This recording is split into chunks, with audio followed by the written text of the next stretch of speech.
एक दिन हजरत फातिमा रजी अल्लाह ताला अन्हा अपनी जानमाज नमाज पढ़ने की चटाई पर बैठी हुई थीं और जोर जोर से रो रही थीं। उनकी आंखों से आंसू बह रहे थे और उनकी छाती आंसुओं से भीग गई थी। इसी दौरान हजरत मोहम्मद सल्लल्लाहु अलैहि वसल्लम उनके घर तशरीफ लाए और कमरे में दाखिल हुए। उन्होंने देखा कि फातिमा रजी अल्लाह ताला अन्हा बहुत गमगीन है। उन्होंने प्यार से पूछा, मेरी प्यारी बेटी, तुम क्यों रो रही हो? हजरत फातिमा रजी अल्लाह ताला अन्हा ने कोई जवाब नहीं दिया। तब नबी करीम सल्लल्लाहु अलैहि वसल्लम ने कहा, बेटी, अपनी जान माज का कोना उठाओ। जब हजरत फातिमा रजी अल्लाह ताला अन्हा ने ऐसा किया तो उन्होंने देखा कि वहाँ सोने और चांदी के सिक्के रखे हुए थे। नबी करीम सल्लल्लाहु अलैहि वसल्लम ने फरमाया, बेटी, ये सब तुम्हारे लिए हैं। तुम इन्हें अपनी जरूरतों के लिए इस्तेमाल कर सकती हो, इनसे अपना घर चला सकती हो और दुनिया की सारी सुख सुविधाएं प्राप्त कर सकती हो। लेकिन याद रखना, यह दुनिया और इसकी खुशियां केवल थोड़े समय के लिए है, जबकि आखिर परलोक की खुशी हमेशा के लिए है। अब तुम खुद सोचो, तुम्हें दुनिया की चकाचौंध चाहिए या आखिरत की सच्ची शांति? ये सुनकर हजरत फातिमा रजी अल्लाह ताला अन्हा समझ गईं कि असली खुशी दुनिया में नहीं बल्कि आखिरत में है। एक दिन नबी करीम सल्लल्लाहु अलैहि वसल्लम हजरत फातिमा रजी अल्लाह ताला अन्हा के दरवाजे पर पहुंचे और उन्हें आवाज दी, लेकिन अंदर से कोई जवाब नहीं आया। उन्होंने दोबारा पुकारा, फिर भी कोई उत्तर नहीं मिला। जब तीसरी बार आवाज दी तब हजरत फातिमा रजी अल्लाह ताला अन्हा ने धीमी आवाज में कहा, अब्बा, मैं दरवाजा कैसे खोलूं? मेरे पास सिर्फ एक छोटी सी चादर है। अगर इसे सिर पर रखती हूँ तो पैर खुल जाते हैं और अगर पैरों पर डालती हूँ तो सिर खुल जाता है। नबी करीम सल्लल्लाहु अलैहि वसल्लम ने यह सुनकर अपना रुमाल दिया और कहा, बेटी, इसे सिर पर रख लो और दरवाजा खोल दो। हजरत फातिमा रजी अल्लाह ताला अन्हा ने रुमाल सिर पर रखा और दरवाजा खोल दिया। करीम सल्लल्लाहु अलैहि वसल्लम अंदर गए तो उन्होंने देखा कि फातिमा रजी अल्लाह ताला अन्हा का चेहरा मुरझाया हुआ था। उन्होंने चिंता से पूछा, बेटी, क्या तुम बीमार हो? हजरत फातिमा रजी अल्लाह ताला अन्हा ने जवाब दिया, अब्बा, मैं कई दिनों से भूखी हूँ। भूख और सिर दर्द की वजह से बहुत कमजोर हो गई हूँ। ये सुनकर नबी करीम सल्लल्लाहु अलैहि वसल्लम ने कहा, बेटी, मैं भी 3 दिनों से उपवास कर रहा हूँ, जबकि अल्लाह के नजदीक तुम्हारी तुलना में मुझे ज्यादा प्रिय माना जाता है। अगर मैं चाहता तो अल्लाह मुझे दुनिया के सबसे बेहतरीन खाने से नवाजता, लेकिन मैंने दुनिया के बजाय आखिरत को प्राथमिकता दी है। फिर उन्होंने फातिमा रजी अल्लाह ताला अन्हा को खुशखबरी देते हुए कहा, बेटी, सब्र रखो, अल्लाह की कसम, जन्नत में तुम औरतों की सरदार होगी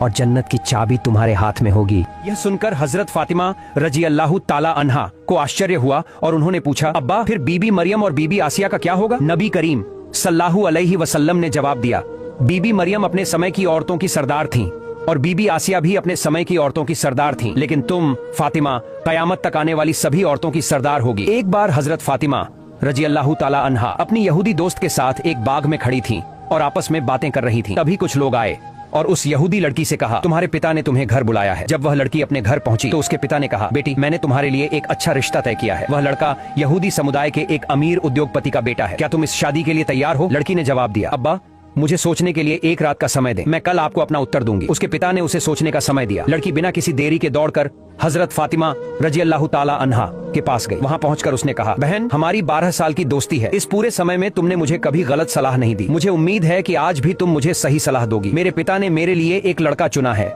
जो एक अमीर यहूदी उद्योगपति का बेटा है। वे चाहते हैं कि मेरी शादी उससे हो। अब तुम बताओ, मुझे क्या करना चाहिए? हजरत फातिमा ने मुस्कुराकर कहा, बहन, तुम्हारे पिता ने तुम्हारे लिए यह रिश्ता तय किया है और वे चाहते हैं कि तुम शादी करो, इसलिए तुम्हें इस शादी के लिए राजी हो जाना चाहिए। लड़की ने जवाब दिया, बहन, मैं शादी के लिए तैयार हो सकती हूँ, लेकिन मेरी एक शर्त है। अगर तुम मेरी शादी में शामिल होगी तभी मैं यह शादी करूंगी। तुम जानती हो कि मैं तुम्हें कितना प्यार करती हूँ। हजरत फातिमा रजी अल्लाह ताला अन्हा ने समझाया, बहन, तुम यहूदी हो और मैं मुसलमान। तुम जानती हो कि यहूदी और मुसलमान एक दूसरे को सहन नहीं करते। अगर मैं तुम्हारी शादी में जाऊंगी तो मेरे पिता हजरत मोहम्मद सल्लल्लाहु अलैहि वसल्लम को मुसलमानों के बीच सवालों का सामना करना पड़ेगा और लोग उनका मजाक उड़ाएंगे। इसी तरह तुम्हें भी अपने यहूदी समुदाय में सवालों का सामना करना पड़ेगा, इसलिए मैं तुम्हारी शादी में शामिल नहीं हो सकती। लड़की ने यह सुना और कुछ देर सोचकर कहा, बहन, अगर तुम मेरी शादी में नहीं आओगी तो मेरी शादी करना मेरे लिए मुश्किल हो जाएगा। हजरत फातिमा रजी अल्लाह ताला अन्हा ने उसकी मजबूरी को समझा और कहा, ठीक है बहन, मैं तुम्हारी शादी में आऊंगी। अब तुम यह बात अपने पिता को बता दो। यह सुनकर लड़की खुशी खुशी दौड़कर अपने पिता के पास गई और कहा, अब्बा, मैं इस शादी के लिए तैयार हूँ। लड़की ने अपने पिता से कहा, अब्बा, अगर फातिमा रजी अल्लाह ताला अन्हा मेरी शादी में नहीं आएंगी तो मैं यह शादी नहीं करूंगी। आखिरकार उसके पिता को मजबूर होकर मानना पड़ा। उन्होंने कहा, ठीक है, मैं तुम्हें इजाजत देता हूँ, लेकिन एक शर्त पर। अगर मोहम्मद सल्लल्लाहु अलैहि वसल्लम की बेटी फातिमा हमारे घर आना चाहती है तो उन्हें नए और सुंदर कपड़े पहनकर आना होगा। अगर वे पुराने कपड़े पहनकर आती हैं तो उन्हें हमारे घर में प्रवेश करने की अनुमति नहीं मिलेगी। ये सुनकर लड़की फिर से दौड़कर हजरत फातिमा रजी अल्लाह ताला अन्हा के पास गई। वह रोते हुए कहने लगी, बहन, मेरे पिता नहीं चाहते कि तुम मेरी शादी में आओ, लेकिन उन्होंने एक शर्त पर इजाजत दी है। अगर तुम शादी में आओगी तो तुम्हें नए और सुंदर कपड़े पहनने होंगे। अब तुम बताओ, क्या तुम मेरी शादी में आओगी? हजरत फातिमा रजी अल्लाह ताला अन्हा ने हल्की मुस्कान के साथ कहा, बहन, मैंने अपनी जिंदगी में कभी नए कपड़े नहीं देखे। हमारे घर में कई दिनों तक चूल्हा तक नहीं जलता। कई बार हम भूखे ही रहते हैं।